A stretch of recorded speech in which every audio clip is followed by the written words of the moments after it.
अचानक ट्रंप के special commander Pakistan क्यों पहुंचे?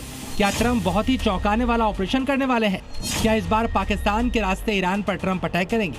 ईरान को बेहिसाब परेशान करने वाले डरावने सवाल क्यों आशंकाओं की परिक्रमा कर रहे हैं, ये हम आपको विस्तार से बताएंगे। मगर पहले जानिए इन तस्वीरों के बारे में।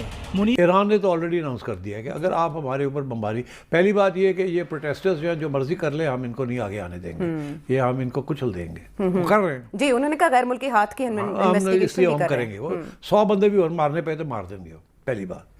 दूसरी बात ये है कि अगर ये अटैक करते हैं बाय द एयर तो ईरान भी इसराइल ने बराह रास्त अटैक किया, उसके बाद जंग छिड़ी, अमेरिका ने उसके अंदर मुदाखलत की, तब दुनिया का रिस्पांस मुख्तलिफ था। अब जाहिर बात है सिचुएशन मुख्तलिफ है, लेकिन बहुत सारी रिजीम चेंज की कयास सुन रहे हैं, बातें सुन रहे हैं, इशारे सुन रहे हैं। इस सूरत हाल को पाकिस्तान के लिए कितना तशवीशनाक समझती हैं? दुनिया का रद्द-ए-अमल इससे मुतल्लिक? क्या दूसरी दुनिया सारी सो रही है?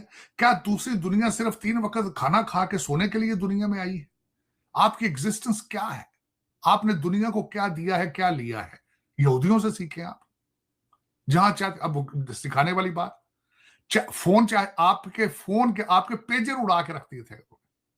फिर नेतन्याहू ने कहा था जिसके पास फोन है वो हमारे रडार पर है।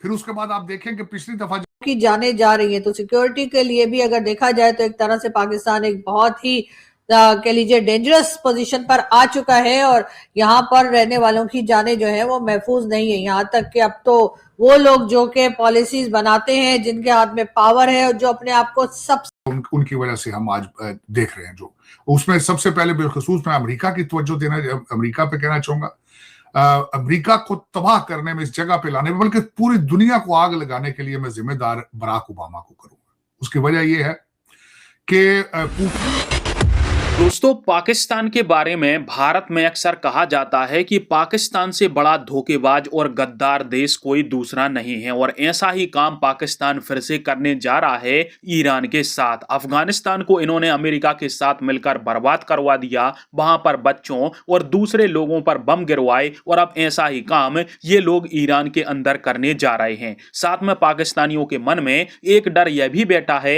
यदि हमने अमेरिका की बात नहीं मानी तो कहीं पाकिस्तान की भी वाट ना लग जाए और शहबाज और मुनीर का तख्ता पलट ना कर दे अमेरिका। इसलिए पाकिस्तान जो अमेरिका के हाथों लगभग बिक ही चुका है, वो अब ईरान की धज्जियां उड़ाने के लिए अपनी जमीन का इस्तेमाल करने वाला है, और इसके सबूत और संकेत भी मिल रहे हैं। अमेरिका की काफी ज्यादा गतिविधियां पाकिस्तान के अंदर देखी जा रही हैं, जो ईरान में सैन्य हलचल और जो हो रहे जो तख्ता पलट का जो प्रदर्शन वगैरह हो रहा है, उसमें अहम भूमिका निभाने में पाकिस्तान सपोर्ट कर, जिसमें आसमान में पाकिस्तानी पताका के समानांतर अमेरिकी झंडा है। धरती पर मुनीर की फौज के बगल में ट्रंप के वर्दीधारी सैनिक खड़े हैं।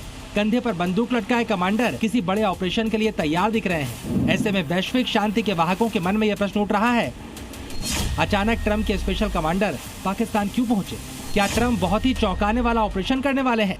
क्या इस बार पाकिस्तान के रास्ते ईरान पर ट्रंप अटैक करेंगे?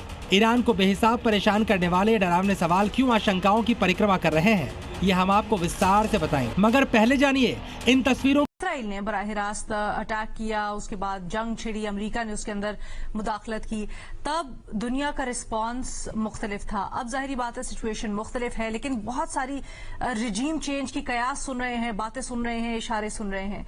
इस सूरत हाल को पाकिस्तान के लिए कितना तशवीशनाक समझती हैं? दुनिया का रद्द-ए-अमल इससे मुतल्लिक किस तरह से देख रही हैं?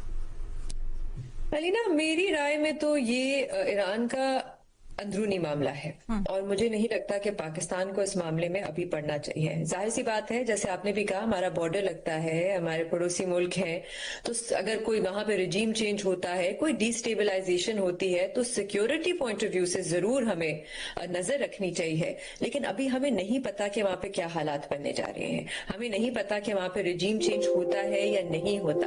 पिछले 1 आध साल में हमारे वाकई में ईरान के साथ बहुत बेहतर ताल्लुकात हुए हैं, काफी आना जाना रहा है, लेकिन अगर कोई नई हुकूमत आती है तो उनकी पाकिस्तान पॉलिसी क्या होगी हमें नहीं पता। तो इसलिए मेरी राय में तो हमारा बिल्कुल एक वेट एंड सी पॉलिसी होनी चाहिए कि अभी देखते हैं हालात क्या बनेंगे, फिर उस हिसाब से हम अपनी पॉलिसी बनाएं। जो मुझे लगता है अभी तक हमारी है, इस मामलात में हमारी तरफ से कोई ऐसा कोई स्टेटमेंट नहीं आया जो लगे कि कोई डिप्लोमेसी के हवाले से या इस हवाले से। लेकिन मैं थोड़ा सा ये जो एहतजाज भी हो रहे हैं अलीना ईरान में, इस पे भी बात करना चाहूंगी, इस डिस्क्लेमर के साथ कि मैं कोई ईरान एक्सपर्ट नहीं हूं। जो वहां से कमेंट्री हो रही है, रिपोर्टिंग हो रही है, उसकी बेसिस पे ही मैं समझने की कोशिश कर रही हूं।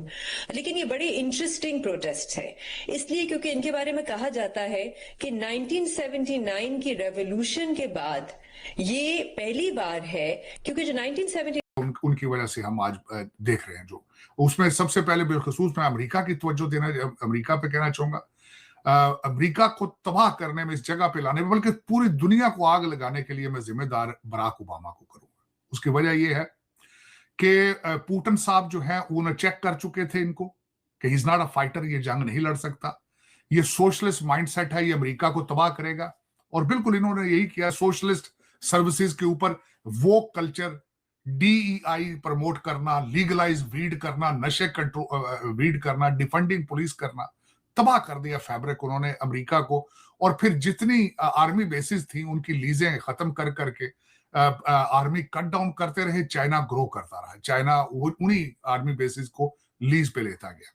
फिर उन्हें जब पता था कि ये जंग नहीं करेगा, जंग करने की सकत नहीं रखता या इरादे ही नहीं रखता, इसका DNA नहीं है जंग वाला, तो उन्होंने भरपूर फायदा उठाया। वो अपने क्रीज से बाहर निकल के, भारत ने भी खेला, इजराइल ने भी खेला, रशिया, चाइना, इन्होंने सब ने क्रीज से बाहर निकल के खेलते रहे और दुनिया के अंदर मनमानियां करते रहे, जिसमें आप चाहे सीरिया ले लें, चाहे आप उसमें गाजा ले लें, चाहे आप उसमें क्रीमिया ले लें, चाहे ताइवान ले लें, फिलीपीन ले लें, आप चाहे कोरिया और जापान को थ्रेट करता रहा चाइना, जो मर्जी होता रहा, दुनिया दूसरी तरफ मुंह करके देखती रही।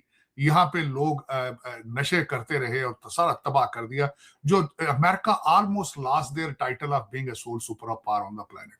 आज एक सदर एक ऐसा आया है व्हाइट हाउस के अंदर की जाने जा रही है, तो सिक्योरिटी के लिए भी अगर देखा जाए तो एक तरह से पाकिस्तान एक बहुत ही कह लीजिए डेंजरस पोजीशन पर आ चुका है और यहाँ पर रहने वालों की जाने जो है वो महफूज नहीं है। यहाँ तक कि अब तो वो लोग जो कि पॉलिसीज बनाते हैं, जिनके हाथ में पावर है और जो अपने आप को सबसे ज्यादा पावरफुल इंसान समझते हैं पाकिस्तान का, वो भी अपने आप को सिक्योर महसूस नहीं कर रहे हैं। आपने देखा ही है कि कई लोगों को हमने आपको बताया भी था, आप खुद भी जानते हैं कि किस तरह से बुलेट प्रूफ ग्लास के पीछे बैठ के बात कर रहे हैं, किस तरह से बुलेट प्रूफ जैकेट्स पहनी जा रही है। तो इसका मतलब यही है कि जब ये लोग खुद महफूज नहीं है तो ये आम आदमी को, आम इंसान को, आम पाकिस्तानी को तहफ्फुज या सिक्योरिटी क्या खाक देंगे। पाकिस्तान के ये हालात क्यों हुए, पाकिस्तान की ये जो फॉरेन पॉलिसी है, पाकिस्तान की सिक्योरिटी और हर चीज जो है वो नाकाम और खराब कैसे होती चली गई। अफगानिस्तान के साथ तो हमारे अच्छे खासे टर्म्स से, हमने तो वहां गवर्नमेंट बनाई थी। वैसे ये और बात है कि अशरफ गनी साहब के जमाने में भी हमारे कोई बहुत शानदार टर्म्स नहीं थे, लेकिन अशरफ गनी साहब भी एक आध बार भारत जरूर गए थे। इसी तरीके